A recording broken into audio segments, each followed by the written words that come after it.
Welcome back to the Aligned Partner. Today we're going to be talking about attunement in relationships, the ability to tune into your partner and also yourself to be more emotionally available, present, aware, compassionate, supportive, and loving, to take the intimacy between yourself and the other deeper.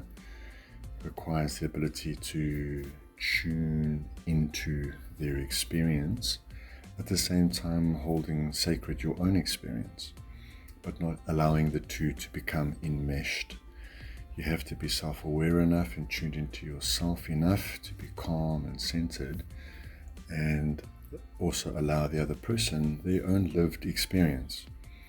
And so we keep our own thoughts, feelings, and opinions back while the other person is sharing the story in their head, the movie that they're currently living through. We hear them, we tune into it, we explore it, we ask questions, and we experience it with them. We realize our turn will come later once they have first shared. So most people think that this attunement idea is quite a mystical skill, and some people scoff at the idea of these theories and having to do work in relationships like this, but it's really absolutely essential. Attunement is a practice.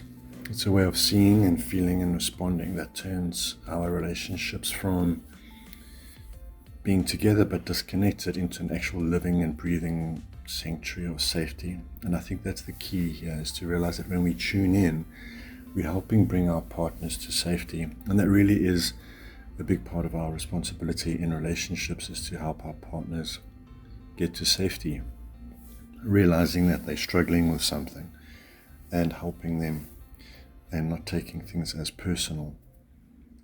And so let's explore this further and let's get into it. You have to slow your nervous system down first to really tune into yourself. You can't be neurologically aroused. You can't be in too much cortisol and stress in that sympathetic nervous system. So you've got to tune into that and recognize that your stress levels are above 6 out of 10. Let's say you're like 7, 8, 9 out of 10. And so your perception is going to be distorted because you're looking through that lens now of survival and fear, and therefore not presence, right? So you have to start to relax your jaw, your shoulders, your belly. You've got to take 3 nice deep breaths and try and communicate from that place of, I'm just slowing myself down, my love. Give me a second. I want to be present with you, but I've just got to take a couple of breaths here. I'm emotionally charged. Give me a moment. How beautiful to give a reference like that to your partner, right? To be able to communicate that that's actually your present lived experience, but you wanting to be present with her or him, okay? Secondly, we have to look at the micro signals. Attunement isn't about tuning into words and letting the words take us on different narratives. It's about what's happening beneath the words.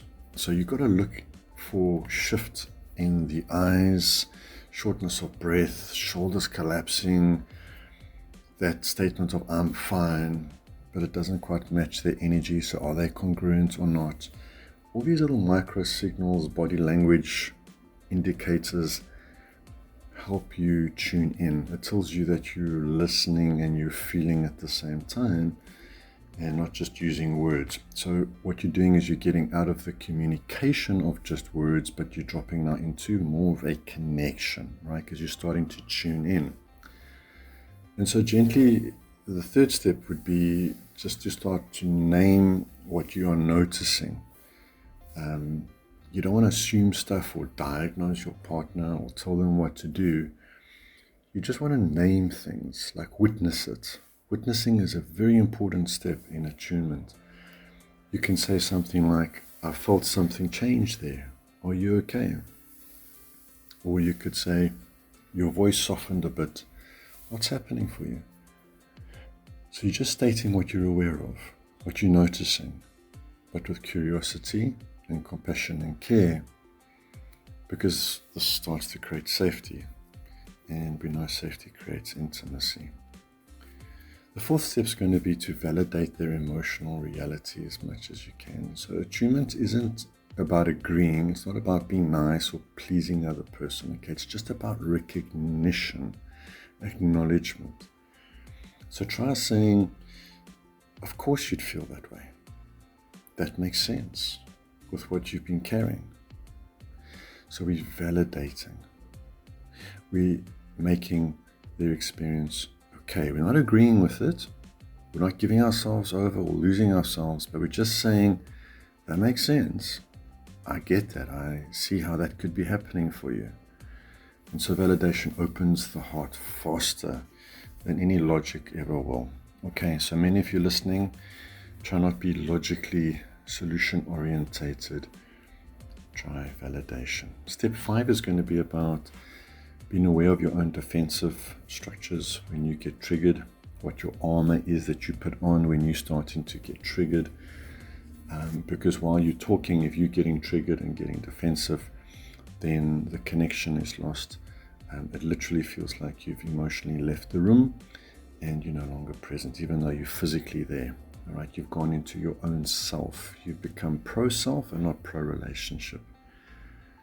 So you have to, again, be able to stay long enough in conversation without being triggered to really truly experience and understand what your partner is experiencing. So attunement basically is choosing connection over being right. That's very important.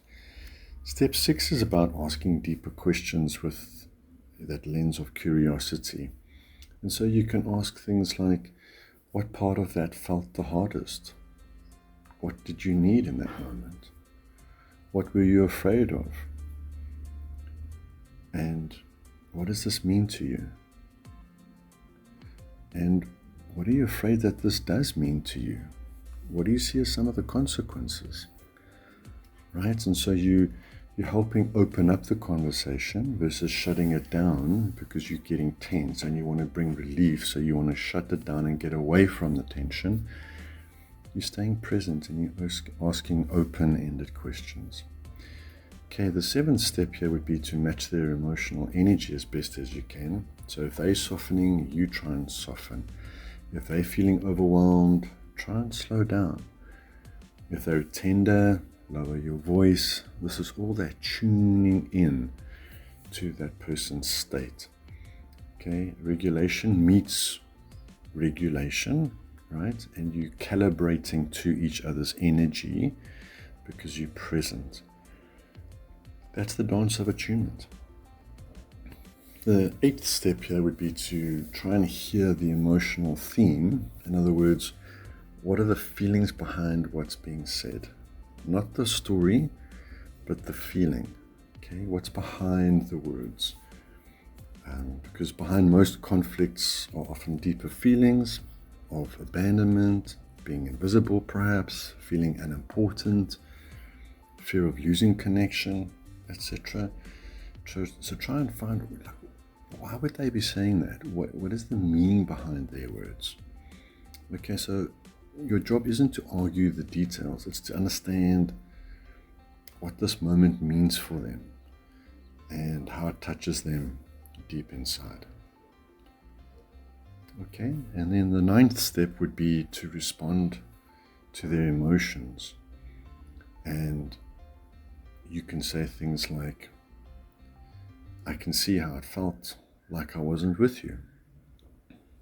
So you showing the empathy and you stating back to them that you see that. So you're making an acknowledgement of their emotions. You're responding to the emotions by saying, I can see how that happened for you. I can see how my behavior upset you. I can see when I did A, B, and C, this impacted you. The 10th step would probably be to repair as quickly as possible when you miss it. Don't let it linger. Don't let time go by. It just adds to more water under the bridge. And we all mess up, man, so just be aware of that. And you're going to mess up. So attunement isn't about perfection. It's a returning back to the person. Okay, so you can say something like, I missed you there.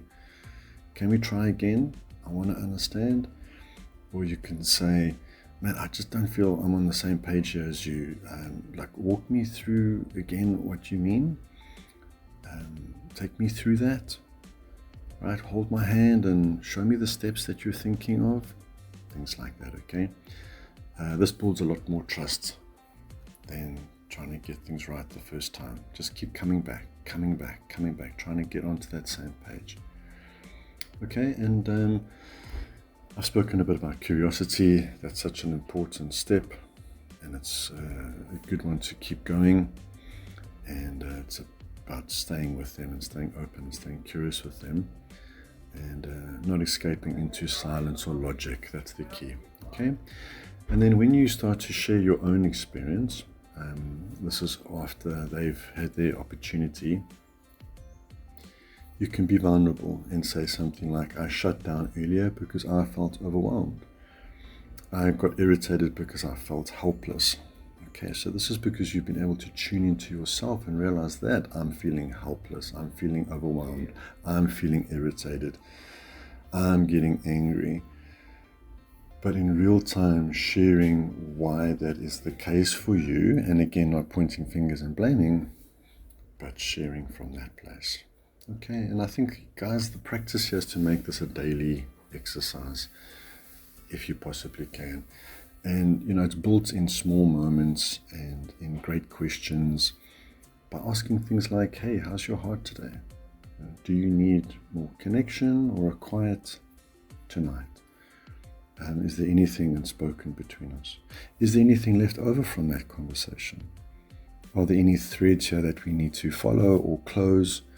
Are there any loops that are happening for you that I can help bring closure to for you? These are massive steps to becoming attuned and being more fully present and available to your partner. They'll only but love that. So take a listen to this video a couple of times, and thanks for being here and for your subscription and liking and sharing the video if you wish. I'll catch you in the next video. Ciao.